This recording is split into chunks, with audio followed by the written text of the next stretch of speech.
ซอยแน่ซอยแน่ซอยแน่ซอยแน่ซอยแน่ซอยแน่ซอยแน่ซอยแน่คุณพ่อคุณแม่คุณบิดามารดาครูอุปชฌาย์อาจารย์คุณพระพุทธคุณพระธรรมพระสงฆ์สอนพวกข้าเด้อพวกข้าสิจมน้ำแล้วในขณะที่เฮาเว้าอยู่ก็มีคนเอิ้นเฮาต้องร้อนเลยอยู่จะเป็นไผเอิ้นแต่ว่าเสียงบ่คุ้นหูเลยพี่น้องผู้ที่รอดชีวิตออกมาลอยพุดน้ำขึ้นมาได้ซอยแน่เอิ้นให้หมู่ซอยผู้ที่มาฮอดหาดแต่หมู่ก็ดึงแขนขึ้น เมื่อยเป็นเมื่อยพี่น้องเอ้ยเมื่อยเป็นเมื่อยย่างจนสิบ่ได้ลอยขาพี่น้องเป็นสกิลขาบ่ร้อนกับว่าบ่เข้าใจกันไปเมื่อบ่เล่นต่อได้พี่น้องหมู่สิเด่นก็อย่าบ่เมื่อจับเอาส่งเอาเสือย่างขึ้นทั้งโขกเมื่อเลยพี่น้องแล้วก็นึกตึกถึงตอนไปกับพี่อ้ายตอนไปกับพี่อ้ายไปควางแฮไปตึกแฮกับพี่อ้ายพี่เคย แล้วก็เจอเหตุการณ์ที่ลุงล่าหันเจอผีเศษน้ำดอกเห็นผีเศษน้ำนั่นแล้วก็มานึกถึงตอนว่าเห็นพญานาคหรือว่าเห็นงูลอยขามน้ำในจุดนั้นจุดที่ลุมบาลอนเด่นน้ำลงไปแล้วก็เห็นเหี่ยเนาะเห็นตัวเหี่ยนะพี่น้องตัวเงินตัวทองลอยน้ำขามไปขามมาอยู่จุดนั้นตลอดก็เลยเกิดมีความอยากพี่น้องโบไปเด่นน้ำแบบนั้นจักเถื่อสบายดีพ่อแม่พี่น้องเบิดสุขผู้สุขคนมื้อนี้พบกับบ่าวร้อนคือเก่าเนาะพี่น้องเนาะพบกับบ่าวทองร้อนคือเก่าเส้นเก่าเส้นเคยพี่น้องมื้อนี้บ่าวร้อนมีเรื่องร้อนๆเนาะพี่น้องสิมาเราสู่ทุกคนฟังคือเก่าเนาะเรื่องนี้บ่าวร้อนตั้งชื่อว่าผีเศษน้ำเนาะพี่น้องเนาะผีเศษน้ำก็คือบ้านบาร้อนเอิ้นว่าผีเศษน้ำเนาะหรือสิเอิ้นว่าผีที่อยู่ในน้ำนะพี่น้องที่ว่าตั้งแต่เด็กแต่น้อยเฮาเคยได้ยินกันเนาะพ่อแม่หายใส่เนาะว่าคันเฮาสิไปลงไปเด่นน้ำคลองนะพี่น้องเพิ่นเชื่อว่าบ่ย้านบ่ผีเศษน้ำหั่นเพิ่นหายเพิ่นมักเว้าใส่ดุเนาะในมุมหนึงเพิ่นก็บ่อยากให้เฮาไปเด่นน้ำอาจสิคล้ายๆว่าตัวให้ย้านนะพี่น้องด้วยความเป็นห่วงเป็นใยของพ่อของแม่นะพี่น้องบ่แม่นว่าตัวแนวอื่นเนาะแต่ว่าตัวในทางที่ดียั่วให้ขึ้นจากน้ำเนาะเพราะว่าคนบ้านร้อนน่ะเด็กน้อยบ้านร้อนมักลงไปเด่นแต่น้ำอยู่ร้อนอยู่เกาะนี่มักเด่นน้ำพี่น้องลงไปว่ายน้ำไปเด่นน้ำเป็นเด็กน้อยเนาะส่วนกันเป็นกลุ่มเนาะพากันไปเด่นน้ำไปว่ายน้ำเด่นเนาะซึ่งน้ำมันก็บางเทื่อมันก็มีเลิกบางเทื่อเป็นน้ำย่ำน้ำหลากน้ำขึ้นเนาะน้ำเสียวได้แห้งก็พ่อแม่ก็เป็นห่วงเนาะถึงว่าสิอยู่บ้านร้อนบ้านเกาะก็ยาเนาะถึงสิอยู่บ้านร้อนบ้านเกาะก็สร้างแต่บางเทื่อมันก็ผิดพลาดได้ก็คือตกน้ำตายหรือว่าตกน้ำเสียชีวิตอะไรเนาะพี่น้องพ่อแม่ก็เลยเป็นห่วงเป็นใยก็เลยว่าต้องได้ตัวว่าอย่าไปเล่นน้ำเด้อระวังผีเศษน้ำได้บ่ย้านบ่ผีเศษน้ำผีเศษน้ำหรือว่าผีเศษน้ำนั่นแหละครับก็คือเหตุผลที่เว้าภาษาไทยซับนำบางเทื่อนะเพราะว่าอยากให้พี่น้องคนไทยได้รับฟังได้เข้าใจนำนะพี่น้องเนาะก็สำหรับภาคอีสานเฮาก็น่าจะเข้าใจกันอยู่เป็นภาษาเดียวกันเนาะพี่น้องเนาะหรือภาษากลางก็ค่อนข้างคล้ายเคียงกันนะพี่น้องบ่ต่างหยังฟังหูเรื่องเนาะพี่น้องบางคนก็ฟังหูเรื่องเป็นส่วนใหญ่เนาะพี่น้อง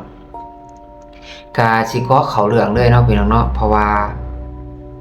ย้อนกลับไปเนาะพี่น้องเนาะย้อนกลับไปตั้งแต่บ่าวร้อนยังเป็นเด็กน้อยเนาะอายุประมาณ 7-8 ปีเนี่ยนะพี่น้องจำความได้ 7-8 ปีเนาะอายุประมาณ 7-8 ปีนี่บาลอนไปตึกแหเป็นได้พี่น้องไปตึกแหไปหาปลาเป็นเด้อแหน้อยๆเด้อพี่น้องแหบ่ใหญ่ ตึกแหและวานแหควางแหนะพี่น้องหาปูหาปลาเนาะพี่น้องเนาะใส่หม้องว่าซั่นซะแต่ก็ส่วนใหญ่ไปกับผู้ใหญ่หลายกว่าถือถ่ายเรือให้พี่อ้ายเนาะพี่อ้ายพี่เคยบางเทื่อก็ไปกับน้องแต่ว่าบ่ไปไกลเนาะกลางหม้องตื่นๆเฮาบ่ไปลึก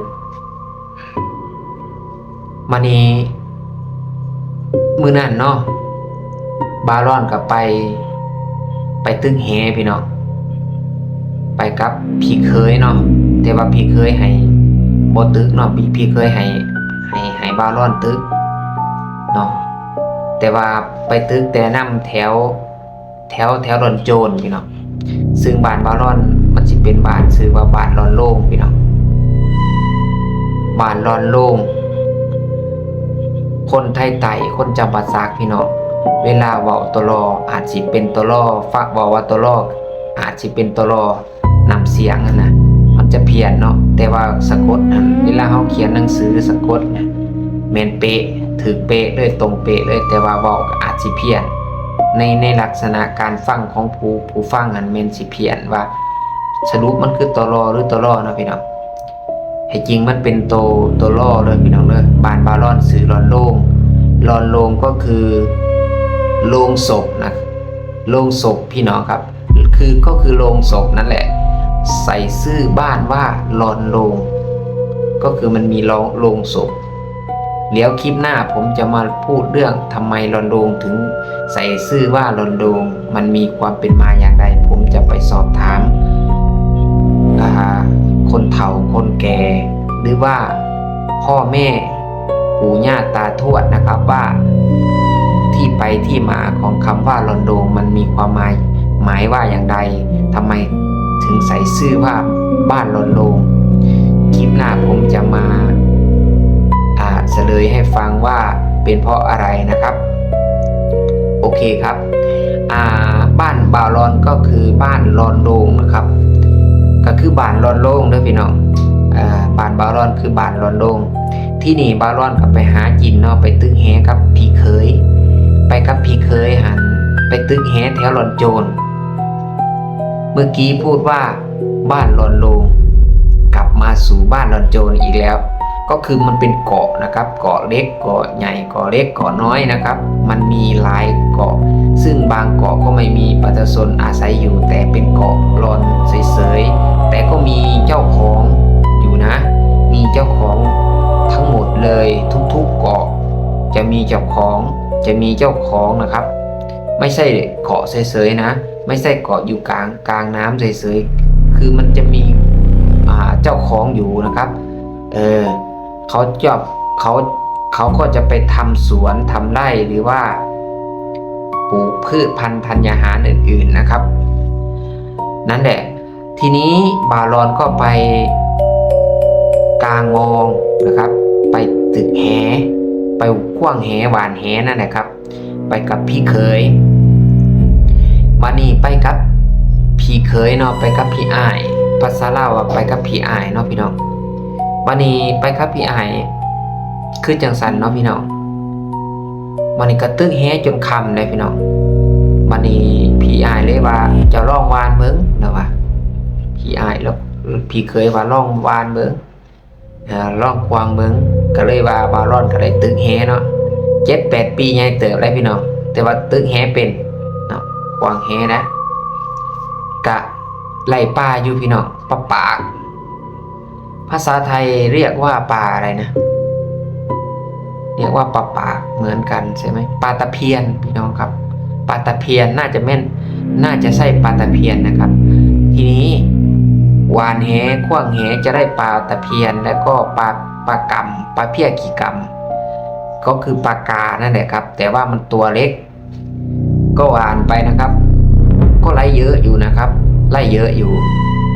หลายพอสมควรพี่น้องหลายเติบที่นี่หวานมากเนาะหวานมากมอสิฮอดทาบ้านได้พี่น้องแต่ว่ามันสิเป็นว่างใหญ่เลิกอยู่ฮะเป็นว่างเลิกแต่ว่าไปหาปลานี่ก็มีหลายคนไปนํกันเนาะถือว่าในหมู่บ้านนั่นก็มีหลายคนที่ว่าไปหากินเนาะแต่ว่ามืดค่ำแล้วบาวร้อนก็ยังตึกอยู่เพราะว่ามันถือส่วงค่ำนั่นปลามันถือ เฮาควางแหไปในปลามันจะถึงแหเฮาหลายเวลากลางมองปลาก็จะถึงมองเยอะเออหากินตอนใกล้ตอนเย็นใกล้จะค่ำก็หมานอยู่ชอบจะหมานนะครับว่าข่วงแหก็หมานหรือว่าหวานแหก็หมานกลางมองก็หมานถูกปลาเยอะนะครับช่วงแรงๆซักค่ำมืดประมาณ 4-5 โมง 6 โมงเย็นทีนี้หลายคนเขาก็ขึ้นตลิ่งหมดแล้วขึ้นบ้านหมดแล้วแต่ว่ายังมีคนจำนวนหนึ่งที่ยังไม่ยอมขึ้นบ้านยังไม่ไล่กลับบ้านเพราะว่าช่วงนั้นมันเป็นช่วงที่ปลาเยอะปูปลาก็เยอะกลางมองขวางแหมันก็มีปลาถึงนะครับมาถึงแหมาถึงมองเยอะก็คือคำเท่าไรนะพี่น้องคำเท่าไรก็คือมันจะมีปลามาถึงมองถึงแหหลายพี่น้องก็เลยมวนพี่น้องหากินมวนเลยพี่น้องวันนี้ข้าวเมื่อเลยนะที่อายว่ากลับซะเพราะว่ามันคำมันเหมือนแล้วเนาะย่านขอบขั้วจมหาย่านขอบขั้วคล่องค่อยเนาะพี่น้องเนาะเพราะว่าขอบขั้วกับทาเบาร้อนเนาะและกับพี่เคยนี่กลับเมื่อเพื่อน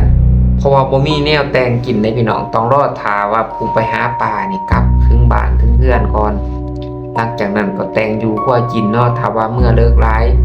ลูกหลานก็สิพากันรับกันนอนสิพากันรับกันนอนก็ต้องเอาปูเอาปลาที่หาได้นะไปแต่งกินย่ำแรงเนาะเป็นกับข้าวแรงเป็นอาหารการกินตอนแรกเนาะที่นี่ก็พายเรือมาเนาะแต่หล่อนโจรเนาะถึงแหงอยู่แถวหล่อนโจรนะพี่น้องอยู่เกาะหล่อนโจรเป็นเกาะชื่อว่าหล่อนโจรชื่อว่าเกาะโจรมีทั้งเกาะโจรมีทั้งเกาะหล่อนโล่งนะพี่น้องมีทั้งเกาะโล่งแล้วก็เกาะโจรพี่น้องเกาะก็คือแปลว่าร้อนนะเนาะพี่น้องเนาะเป็นเกาะเป็นร้อนนะพี่น้องบอกให้คนให้พี่น้องชาวไทยคนไทยได้เข้าใจน้ำกันเนาะ แล้วก็สิติดหนีไว้คือกันพี่น้องติดหนีไว้เทื่อหน้าเนาะ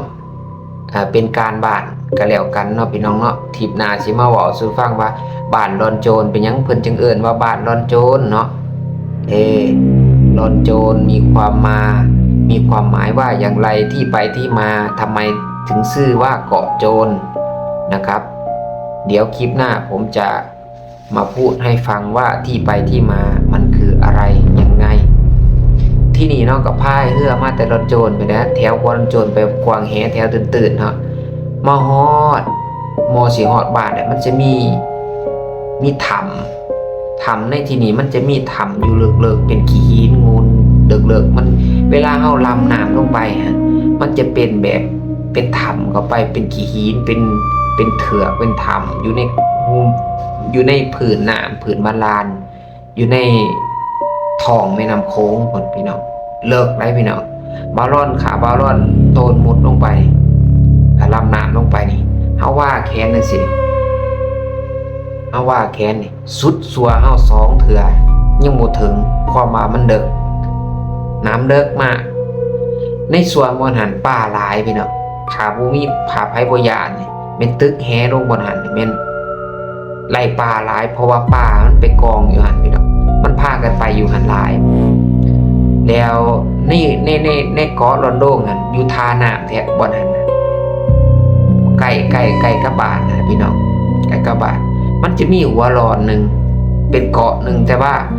ไม่มีประชาชนอาศัยอยู่บ่มีคนอยู่พี่น้องเกาะตัวนั้นแต่ว่าหัวร้อนมันจะเป็นบ่อนลึกๆน้ำลึกลงไปและก็เวลา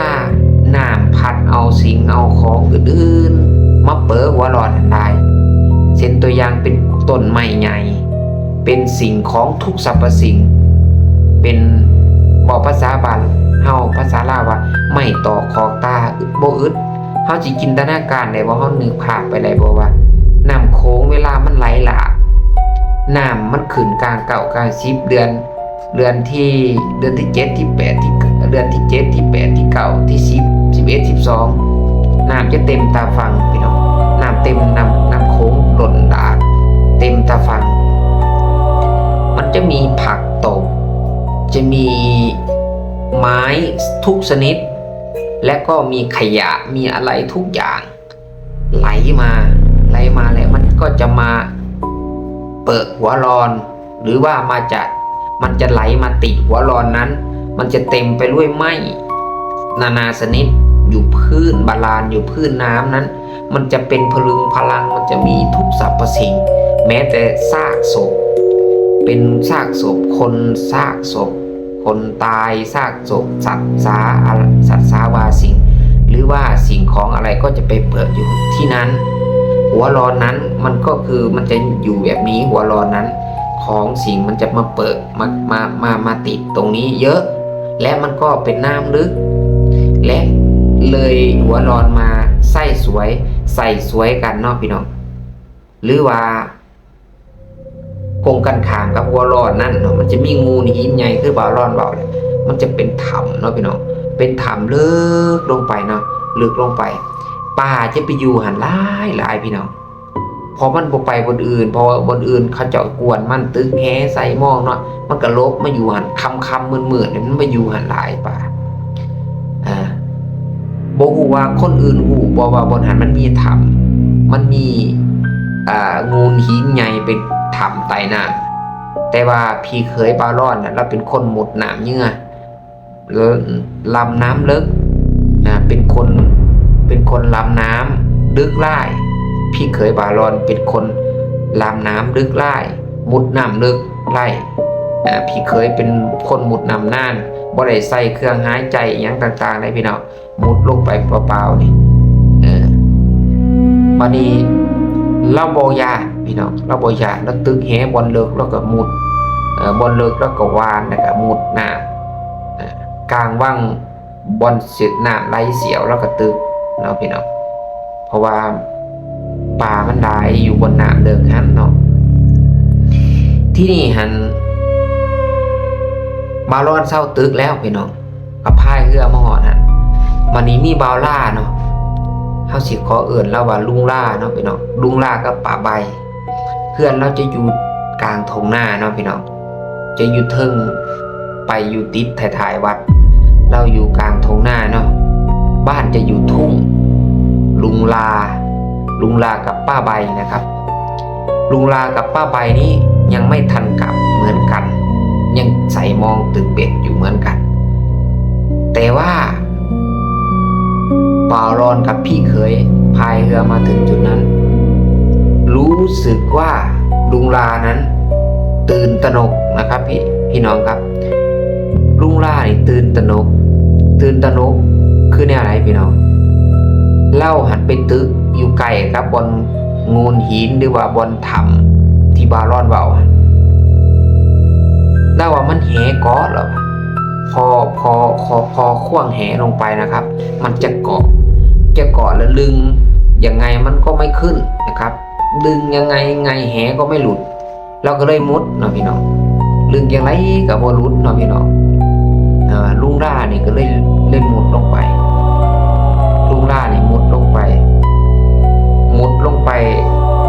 บัดนี้เราว่ามุดลงไปบ่เห็นหยังแล้วว่ะถ้ามีบ่เห็นหยังแล้วก็มื่นตาขึ้นเนาะเราเป็นคนแบบว่ามันมืดแล้วถึงว่ามื่นตามันก็บ่เห็นหยังนะพี่น้องเพราะว่าเฮามุดน้ำมันเป็นแม่น้ำจืดน้ำคลองเนาะเวลาเฮามุดน้ำมันจะมื่นตาได้พี่น้องน้ำมันใสน้ำมันบ่ขุ่นเนาะพี่น้องเนาะอันเหตุการณ์นี้บ่แม่นยามน้ำขึ้นน้ำหลากน้ำลายเลยพี่น้องมันเป็นยามน้ำ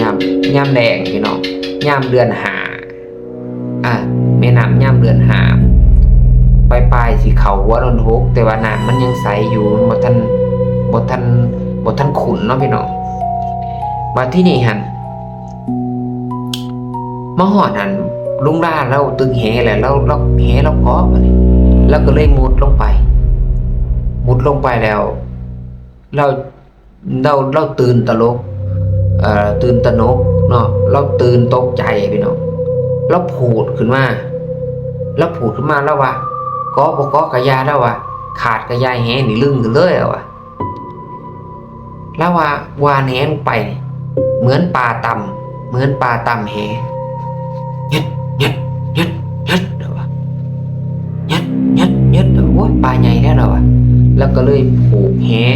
สายสันไดแหก็คือเสือผูกกับแหเนี่ยพี่น้องแล้วผูกมัดใส่เรือเราแล้วเมียหันถือถ่ายเรือก็คืออยู่บนเรือเมียถือถ่ายเรือให้เนาะมันจะมีผู้อยู่หัวอยู่ถ่ายเรืออยู่หัวเรือนะพี่น้องอยู่ท้ายเรือแล้วก็อยู่หัวเรือสามีนั้นอยู่หัวเรือส่วนภรรยาอยู่ท้ายเรือที่นี่ฮะผัวนี่ได้ตึกแหลงไปผัวได้คว้างแหลงไปนะครับแหเกาะแล้วก็เลย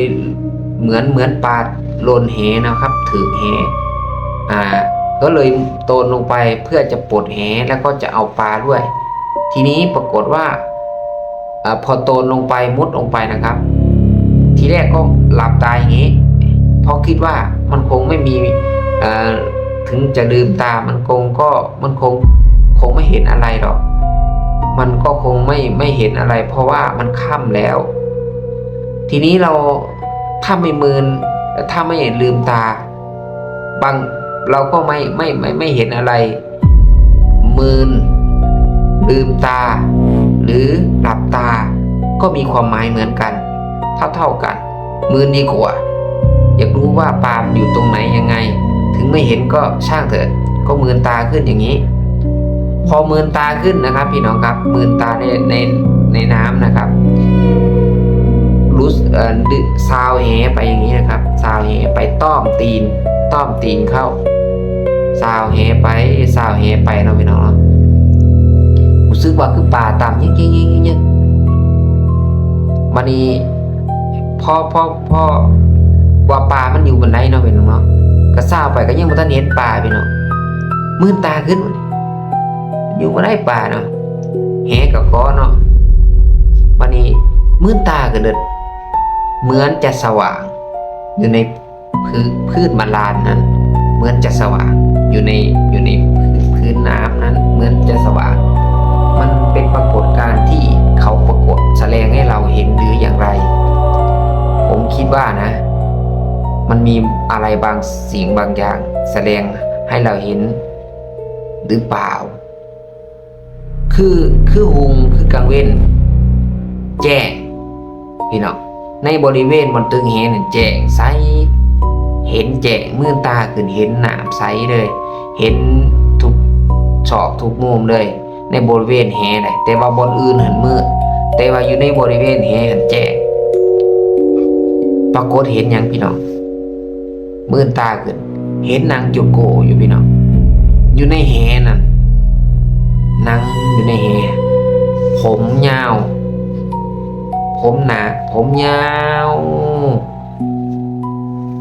ขันเฮามองว่าเฮาอาจสิคิดว่าเป็นตุ๊กตาพี่น้องแต่บ่แม่นตุ๊กตาในตาเราเห็นน่ะในภาพที่เราเห็นมันเป็นคนหลางใหญ่เป็นแม่ยิ่งโตใหญ่เป็นแบบคนน่ะพี่น้องสวดทรงองค์แอวมีแบบเคิงปลาเคิงคนพี่น้องเป็นเคิงปลาเคิงคนต้นโตนี่มีเกล็ดมีหยังเป็นคล้ายๆคือคนมีหางมีหยังแต่ว่าผมมักยาวพี่น้องมีแขนและก็ส่วนล่างนี่เป็นปลาเคิงนึงบัดที่นี่ศพแรงไปร้อยพี่น้องคล้ายๆคือคนสัญญกรรมมากคันว่าเปรียบเทียบคนปัจจุบันว่าคล้ายๆคือคนเฮ็ดสีฟินเดอร์ปากศพแบบถึงสี่แล้วศพแรงจะวายแล้วอ่ะศพแรงใจวายแล้วอ่ะแขวยิงแขวคือสิแขวเด็มบักใหญ่พี่น้องเราผัดเว้าสั้นเราผัดคนเว้าลึกมานี่คนเว้าลึกแน่คนเว้าลึกก็คือคนเว้าเกินจริงไปแน่แต่ว่าเราราคาเราบ่จริงบ่มีตัวจริงอยู่บ้างนี่เราบ่เว้าปานนั้นเราตกใจเบิ่งเราสันๆทดๆถาเราย่านหลังจากที่เราขึ้นมาจากหน้าน้ำแล้วเราห่อโอ้ยซอยแน่นะว่า พี่หลอกซอยแน่พี่หลอกเราอะก็เลยถามเรื่องราวเราว่ามันเป็นอีหยังเราลึงแฮเราจนขาดเบิดเราว่าบ่เอาแฮเราเกือบว่าสิบ่เอาแฮเราสิถิ่มแฮเลยผู้ที่แฮหลุดออกมาหลังจากที่ว่าเราเห็นเหตุการณ์นั้นแล้วเราผูกหัวขึ้นแล้วร้อยวิ่งขึ้นแล้วก็ห้องว่าเมียเอ้ยพี่รอคอยแล้วอะแล้วก็ฝ่าวเรื่องแฮขึ้นได้พี่น้องมันนี่เหตุการณ์เนาะเอาเราต่อเนาะเราเรื่องที่ว่าเราหมุดลงไปก็คือเราหมุดลงไปเลยครับเราเห็นมันนี่ครึ่งหนึ่งเป็นปลาครึ่งหนึ่งเป็นตัวคนแต่ว่าผมยาวพี่น้องผมยาวหน้าตาคือคนหน้าตาคือคนซบแบบสีดฟินเดอร์คือบอกนะพี่น้องสีดฟินเดอร์บักใหญ่ซบแรงไปร้อยตาแดงใสปิ้งซบแรงไปลอยอันนี้นี่แม่นกับผมยาวซบแรงกับผมยาวนี่เอกลักษณ์เลยพี่น้องคันผมบ่ยาวบ่เป็นตาย่านแน่นี่บ่เป็นแบบสัตว์ประหลาดนี่เราก็สิจนเกือบว่าสิหลงมักหมดแล้วเราก็สิว่านางฟ้าแต่ว่าบ่แม่นนางฟ้าอยู่ในเทิงฟ้าแต่ว่าคือสิแม่นนางงามอยู่ในผืนบาลานบ่หรือว่าอยู่ในแม่น้ำโขงบ่หรือว่ามันแม่นหยังเราก็สิตั้งคำถามเนี่ยนะแต่ว่าอย่างนี้มันบ่แม่นว่านั้นมันเคิงสิว่างามสิไปในเชิงลักษณะว่างามก็แม่นแต่ว่าสิในเชิงลักษณะร้อนๆยากๆเป็นตาญาตินี่ก็แม่นเพราะว่ามันบ่แม่นคล้ายๆคือมนุษย์เฮาเต็มรูปแบบเคิงสัตว์เคิงคนมุดลงไปผมยาวอุปมาเปรียบเทียบคือสิแม่นคนเฮาผมยาวตั้งเอวไปฮอดเอวไปผมบักตุซื่อบักยาวเรียบยาวซบบักใหญ่นางเจ้าโกกอยู่ในแหเราก็เลยแน่เว้นเราว่าคือแม่นหยังนี้เราว่าเราก็ตกใจเราก็ยากแล้วก็พูดเอาตีนยันพื้นบาลานพื้นน้ำขึ้นมาลอยขึ้นมาขึ้นเหือทันทีดึงแหลาวขึ้นเลยขาดกระยาแล้วปลาบ่ต้องเอาแล้วญาติเราก็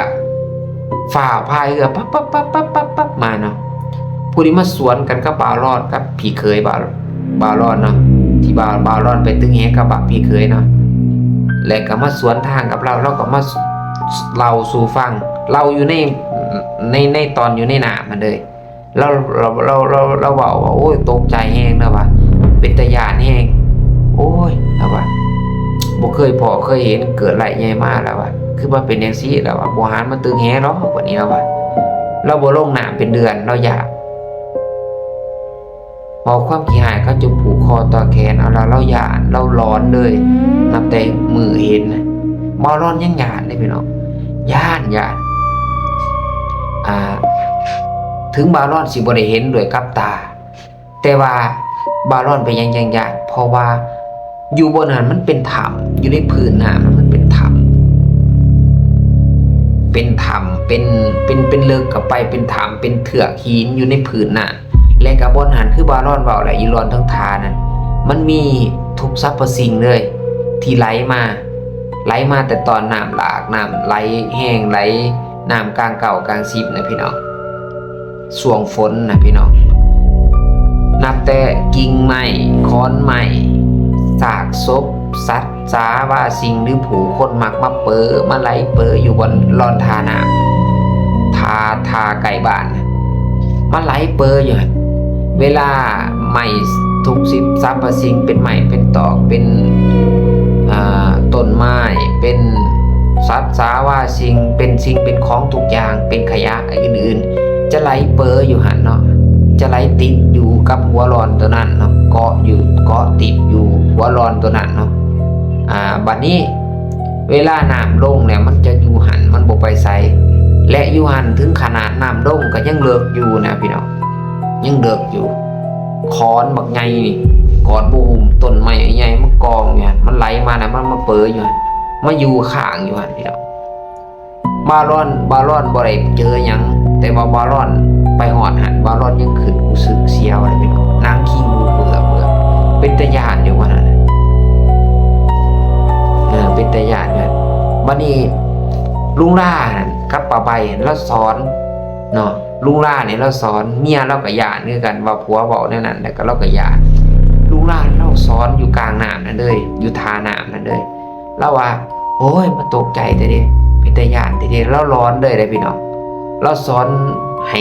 คนในบ้านเราไปอยู่ไสเราก็สอนเราเล่าเรื่องให้เขาเจ้าฟังไปบ้านใต้บ้านเหนือว่าแต่เห็นไปแล้วก็เล่าสู่ฟังเราอย่าเราว่าเห็นกับหูกับตาเราว่าโมเมนต์เว้าต่างเด่นแล้วว่าคันสิเว้าไปสิย่านคนบ่เชื่อแล้วว่าคันสิเว้าว่าเมียเป็นพยานก็เมียก็อยู่เทิงเรือพี่แต่ว่าเราตาลิงตาก็สั่นตดตาเท้าอะไรตอนมาพอกันกับบ่าวรอดพอบ่าวรอดมาแต่หากินมาแต่ควงแหมาแต่ตึกแหกับพี่เคยคือกัน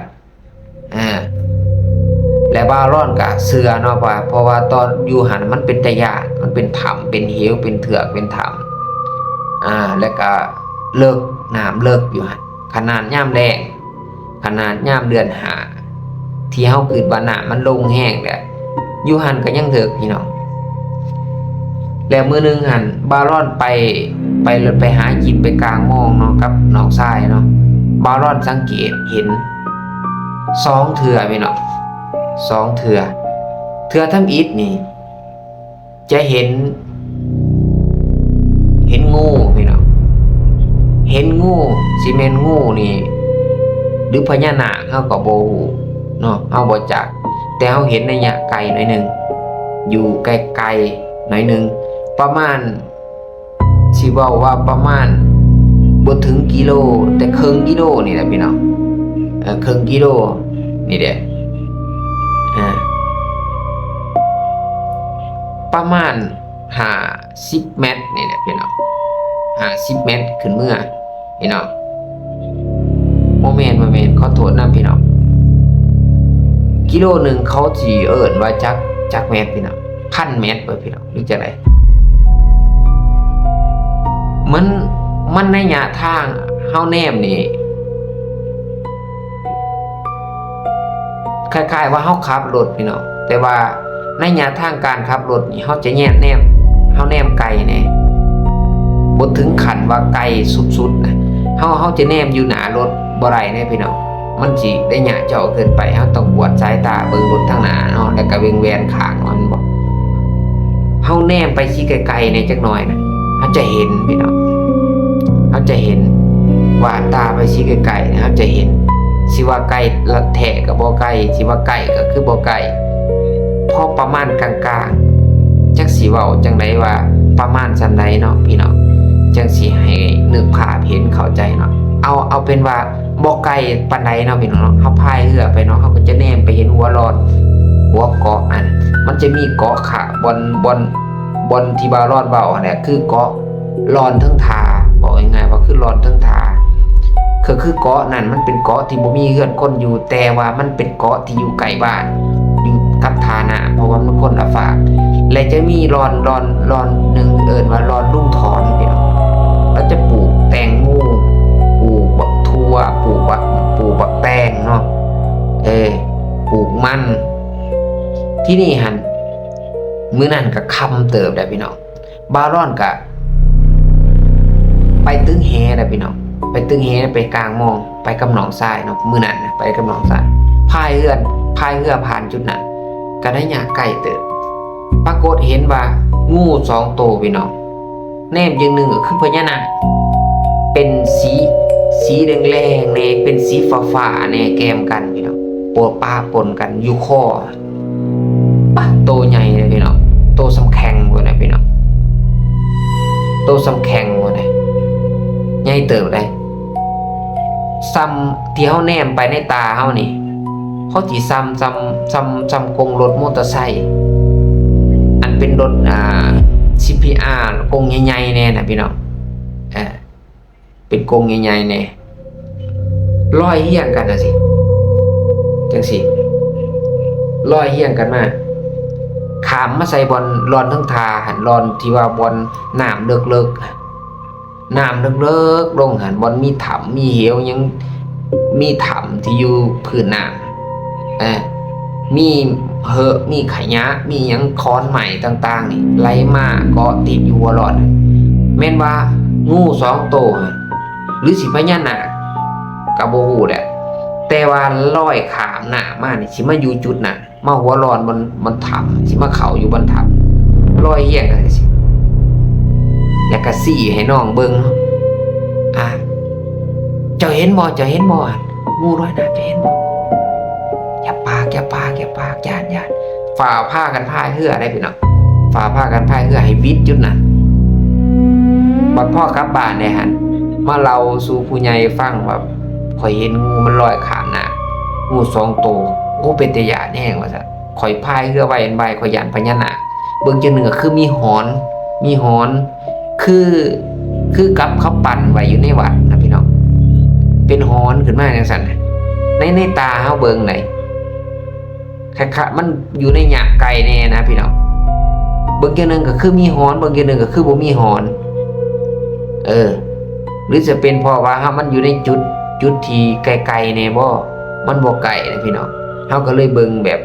มันพางๆตาเบิ่งบ่คักเท่าที่ควรนะพี่น้องแต่ว่าสังเกตคล้ายๆคืองูลอยน้ำและก็คือพญานาคนึกภาพไปจินตนาการไปก็คือภาพที่ว่าเพิ่นปั่นไว้อยู่ในวัดนะพี่น้องมันจะมีกระโจมหัวมีหอนน้อยนึงนะพี่น้องป้าพญานาคบ่ก็ได้คือว่าหรือว่างูบ่มันลอยข้ามน้ำคือมึงงูใหญ่แท้บัดที่นี่มาพ่อมาหอดบนหัวร้อนทั้งทานั้นบนที่เฮาบอกว่ามันมีถ้ำอยู่พื้นน้ำนั่นเนาะมีกี่หินเป็นถ้ำเถือกถ้ำเข้าไป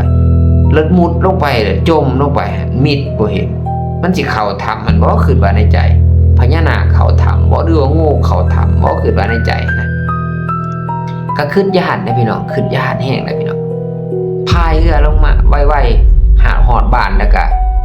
น้องก็เห็นพี่น้องมาเล่าสู่เขาฟังโอ้เขาว่าระวังเด้อเขาว่าเป็นตาย้านนะอย่าไปคนเดียวเขาก็บอกนะผู้ใหญ่เขาว่ายังบ่แล้วเท่านั้นเลยพี่น้องหลายทิศตาผ่านมาประมาณ 2-3 ทิศเกือบว่าเดือนนึงพี่น้องเห็นอีกเทื่อที่2นี่บ่แม่นนั้นบ่แม่นงูแม่นโตนั่นน่ะพี่น้องโตเงินตัวทองนะพี่น้องภาษาไทยว่าโตเงินตัวทองเหี้ยนะพี่น้อง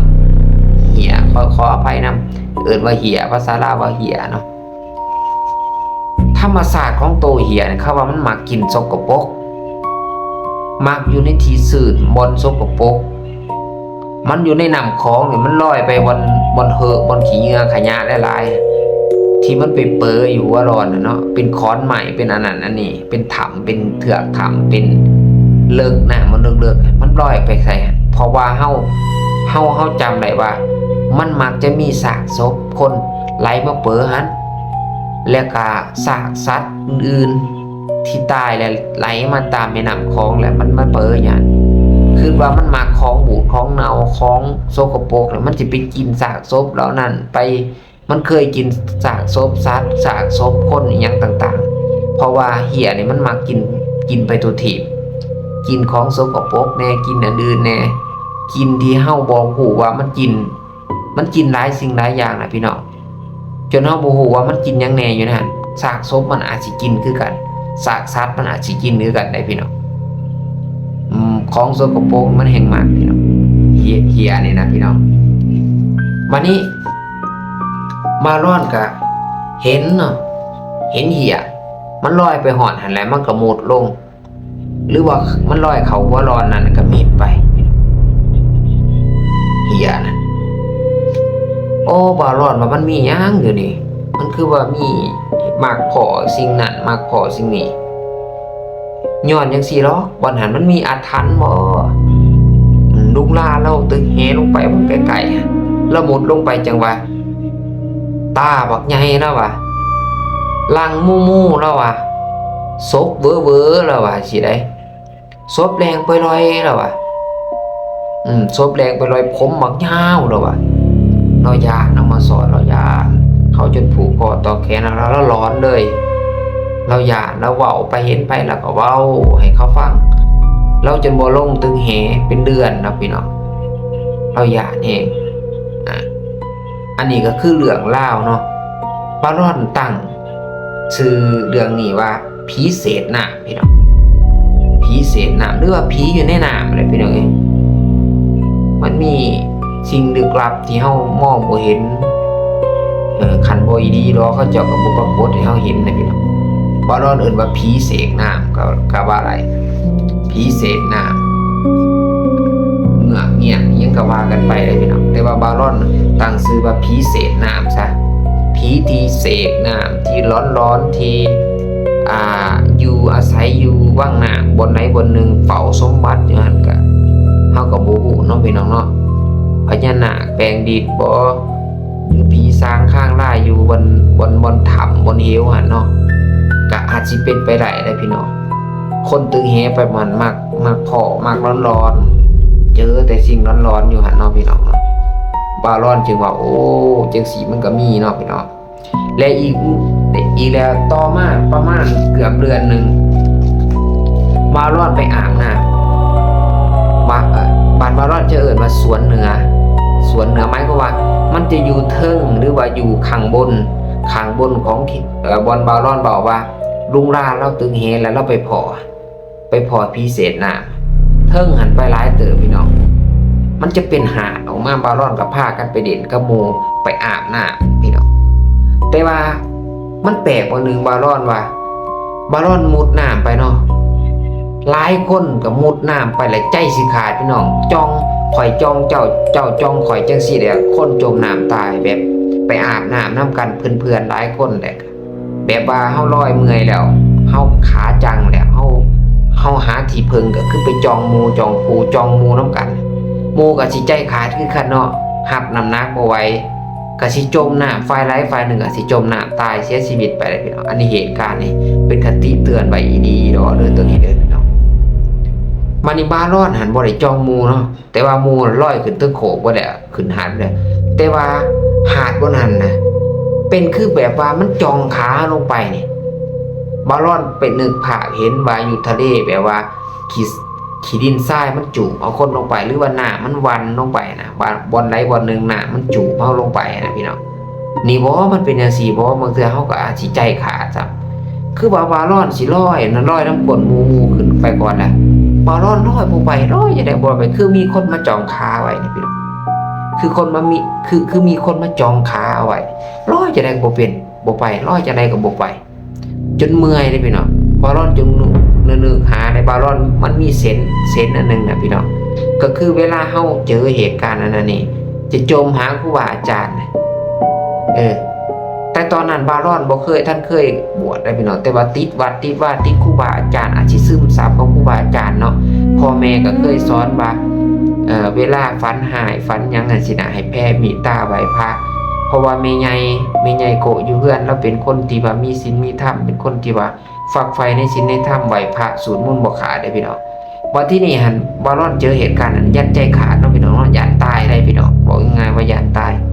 ร้อยจะได้ก็บ่ไปคล้ายๆมีคนมันจริงจองขาไว้บารอนก็บางคนก็นึกในใจนุกมือพร้อมร้อยน้ำนุกมือสินึกในใจว่าสาธุคุณครูบาอาจารย์คุณบิดามารดาครูบาอาจารย์คุณอีพอยอีเมคุณพระพุทธเจ้าว่าสิได้อีเมเป็นใหญ่แล้วไหวพระแล้วมาเว้านะพี่น้องก็เลยจำความเอามาเว้าซอยผู้ขาแน่ผู้ขาสิใจขาแล้วผู้ขาสิใจขาแล้วซอยผู้ขาแน่แล้วก็มีคนอื่นนะว่าท้องร้อนท้องร้อนมาเว้าฮอดนี่ก็สิเว้าอยากให้เข้าใจว่าซื้อบารอนนั่นน่ะเนาะบ่แม่นร้อนเด้อบ่แม่นร้อนเด้อซื้อท้องร้อนหล่อนทองนะพี่น้องหล่อนทองอันนี้ครับกันคือทองหล่อนแต่ว่า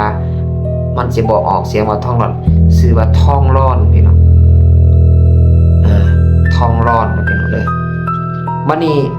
ซื้อของบารอนชื่อว่าทองร้อน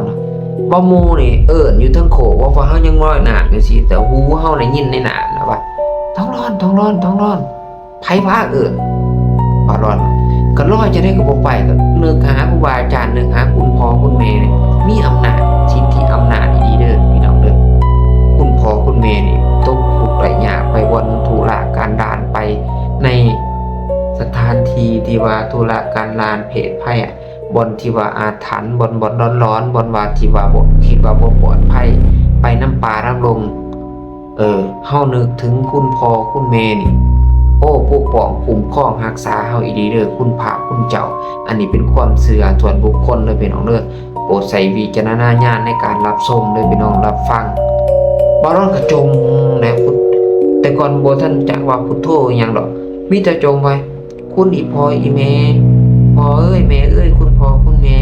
คุณครูบาอาจารย์คุณพระพุทธเจ้าพระธรรมพระสงฆ์เด้อมากรรมมาจ้างมาเพิงมาซอยผู้ขาเด้อบอกไปตามภาษาเด็กหน่อยพี่น้องคิดได้แล้วพี่น้องแต่ว่าหมู่คนอื่นอาจสิคิดแบบบ่ร้อนบ่แต่ว่าบ่ร้อนบ่ฮู้เนาะแต่ว่าบ่ท้องร้อนนี่นึกลึกนึกถึงแบบนั้นเนาะแต่ว่ามีคนมาดึงขาคล้ายๆคือดึงขาลอยบ่ไปน้ำบ่นั้นก็ลึกๆเป็นหาดทรายออกไปแต่ว่าบ่นั้นเป็นลึกๆลงไปโอ้คันว่าบ่ทุนแน่นี่อาจสิจมน้ำตายเสียชีวิตได้พี่น้องประมาทบ่ได้พี่น้องถึงว่าเฮาสิลอยน้ำเป็นกะยาเนาะพี่น้องเนาะซอยแน่คุณพ่อคุณแม่คุณบิดามารดาครูบาอาจารย์คุณพระพุทธคุณพระธรรมพระสงฆ์สอนพวกข้าเด้อพวกข้าสิจมน้ำแล้วในขณะที่เฮาเว้าอยู่ก็มีคนเอิ้นเฮาต้องร้อนเลยอยู่จะเป็นไผแต่ว่าเสียงบ่คุ้นหูเลยพี่น้องผู้ที่รอดชีวิตก็มาลอยพุดน้ำขึ้นมาหลายซอยแน่เอิ้นให้หมู่ซอยผู้ที่มาหอดหาแต่หมู่ก็ดึงแขนขึ้นเมื่อยเป็นเมื่อยพี่น้องเอ้ยเมื่อยเป็นเมื่อยย่างจนสิบ่ได้ลอยขาพี่น้องเป็นสกิลขาบ่รอดก็ว่าบ่เข้าใจกันไปเมื่อบ่เล่นต่อได้พี่น้องหมู่สิเล่นก็อย่าบ่เมื่อจับเอาโสงเอาเสือย่างขึ้นทั้งโขกเมื่อเลยพี่น้องแล้วก็นึกถึงตอนไปกับพี่อ้ายตอนไปกับพี่อ้ายไปควงแฮไปตึกแฮกับพี่อ้ายพี่เคยแล้วก็เจอเหตุการณ์ที่ลุงล่าหันเจอผีเศษน้ำดอกเห็นผีเศษน้ำนั่นแล้วก็มานึกถึงตอนว่าเห็นพญานาคหรือว่าเห็นงูลอยขามน้ำในจุดนั้นจุดที่ลุมบาลอนเด่นน้ำลงไปแล้วก็เห็นเหี่ยเนาะเห็นตัวเหี่ยนะพี่น้องตัวเงินตัวทองลอยน้ำข้ามไปข้ามมาอยู่จุดนั้นตลอดก็เลยเกิดมีความอยากพี่น้อง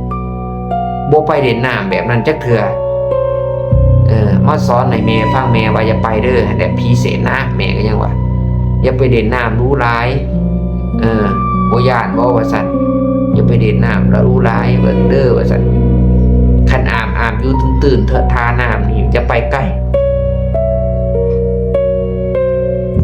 แม่บอกว่าอย่าไปไกลเด้อว่าซั่นย่านแม่บอกว่าโอ้มันเป็นตาย่านแห้งอีดีเลยพี่น้องเอ้ยบาลอนแต่ในมือนั้นบ่หานไปเลยพี่น้องย่านจุดนั้นมันหลอนมันอาถรรพ์นี่เป็นผีเศษน้ำบาลอนว่าสิ่งที่เฮาแน่บ่เห็นสิ่งที่เฮาคาดบ่ถึงนะพี่น้องมันหาสิมีเนาะพี่น้องเนาะเรื่องร้อนๆนี่เป็นตาย่านแห้งเลยพี่น้องนี่เป็นตาย่านแห้งบาลอนก็เลยบ่ไปเลยพี่น้องในจุดนั้นบ่ไปหากินอยู่ไกลแท้ทำเหวตัวอยู่ในผืนน้ำบ่เลิกๆบ่ไปจุดนั้นบ่ไปแน่นอนไปขั้นไปกับไปเว้นไปหากินอยู่บนไกลๆบนอื่นบ่หานไปเด่นน้ำบ่หานไปอยู่ไกลแถวเขตนั้นมันร้อนมันมีอาถรรพ์มันมีผีเศษน้ำเนาะพี่น้องเนาะอันนี้ก็คือเรื่องเล่าเนาะพี่น้องเนาะเรื่องเล่าผีเศษน้ำที่บาลอนไหลน้ำเอามาเว้ามาเล่าสู่ฟังที่เกิดประสบกับตัวเองเนาะได้เห็นกับตัวจริงเนาะแล้วก็เรื่องเล่าจากปากลุงล่าเนาะที่ว่าเราได้เจอกับเหตุการณ์ที่มันเกิดขึ้นเนาะก็เลยมาเล่าประสบการณ์สู่ฟังว่ามันเป็นแบบนั้นแล้วเฮาบ่ถือเบาเด้อพี่น้องเด้อไปน้ำน้ำในไปน้ำโค้งบ่ได้มันเดึกมีอาถรรพ์นี่ไปน้ำน้ำเหือนี่ให้นึกถึงพระพุทธพระธรรมพระสงฆ์คุณครูบาอาจารย์บิดามารดาอันนี้แล้วก็ยึดถือความบ่ประมาทในชีวิตของเฮาเนาะเฮาก็สิผ่านพ้นไปสิไปทางโคกสิไปทางบกหรือสิไปทางน้ำก็ขอให้ตลอดปลอดภัยเด้อพี่น้องเด้อแต่ละผู้แต่ละคนละทานนี่ก็ขอให้ปลอดภัยขอให้พระคุ้มครองคนดีก็พระยอมคุ้มครองคุณความดีการกระทำดีของเฮาเนี่ยคุ้มครองเฮาเองเนาะพี่น้องเนาะ บารอนเสือจังสันเนาะพี่น้องเนาะเพราะฉะนั้นแล้วเรื่องนี้ครับเป็นพุทธหรณ์เนาะถือว่าให้ระมัดระวังกะแม่นเนาะหรือว่าเป็นความเชื่อส่วนบุคคลกะแม่นเนาะพี่น้องเนาะโปรดใส่วิจารณญาณในการรับชมรับฟังไรพี่น้องได้เด้อเป็นความเชื่อส่วนบุคคลเนาะบารอนขอย้ำและก็บารอนสุดท้ายบารอนอยากขอฝากว่าอย่าประมาทในชีวิตบ่ว่าจะเดินทางไปในทางใดก็อย่าขอให้เฮาตั้งอยู่ในความบ่ประมาทและก็ประพฤติปฏิบัติในสิ่งที่ดีนะพี่น้องและมีศีลมีธรรมการกระทำดีของเฮาจะคุ้มครองเฮาเองเนาะพี่น้องเนาะจึงเป็นที่มาของคำว่าตนเป็นที่พึ่งของตนนะถ้าเฮาฝึกตนดีแล้วทุกสิ่งทุกอย่างเฮาจะแก้ไขปัญหาในตัวของเฮาเองไปได้เนาะพี่น้องเนาะและก็จะมีสิ่งที่เฮาเชื่อว่าที่เป็นมงคลชีวิตของเฮามาคุ้มครองเฮาก็คือคุณพ่อคุณแม่และนึกถึงเพิ่นครูบาอาจารย์แล้วก็จะมีพลังจิตที่เข้มแข็งเนาะพี่น้องเนาะให้เฮาผ่านผ่าอุปสรรคต่างๆไปได้เนาะพี่น้องเนาะหวังว่าคลิปนี้ก็คงสิเป็นคลิปหนึ่งที่สร้างความร้อนหรือว่าฟังเพลินฟังมวลให้ทุกคนได้ฟังเนาะพี่น้องเนาะในภาษาคนไทยๆเนาะเว้าแบบลาวเดิมๆเนาะเสียงในฟิล์มซาวด์แทร็กซิมเต็งมาถือว่าเป็นเสียงในฟิล์มนะพี่น้องเนาะเสียงสดเนาะพี่น้องเนาะออริจินอลเนาะเสียงแบบธรรมศาสตร์เนาะเสียงแบบหลังเริ่มที่ว่าบารอนได้พากได้เว้าไปเนาะปะปนกับภาษาไทยนำเนาะเด็กๆน้อยบ่ม่วนบ่เป็นตาฟังก็ฟังเอาเด้อพี่น้องเด้อบ่ม่วนก็อย่าฝ่าวติเนาะหรือว่าม่วนก็อย่าฝ่าวย่องก็ถือว่าบารอนก็สิค่อยๆปรับปรุงไปเนาะก็สุดท้ายสุดท้ายนี่ก็ขอกราบลาทุกคนไปก่อนเนาะคลิปหน้าสิมาเล่าเรื่องร้อนๆสู่ฟังอีกเนาะพี่น้องเนาะขอกล่าวคำว่าสบายดีพี่น้อง